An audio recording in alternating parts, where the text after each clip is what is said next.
आती है रोज रोज कहाँ ऐसी हस्तियाँ, सजती है जिनके दम से मोहब्बत की बस्तियाँ। वो बोलता है तो एक गुफ्तगू सी होती है, खुदा ने कुदरते लज्जत शनाई बख्शी है।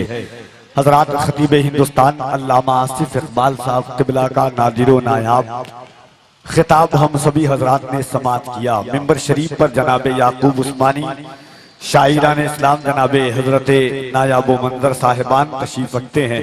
एक एक नातिया शायरी होगी, उसके बाद खतीब बाकमाल वाइद शीरी मकाल हजरत अल्लामा इफ्तिखार जमाली का खिताब नायाब होगा।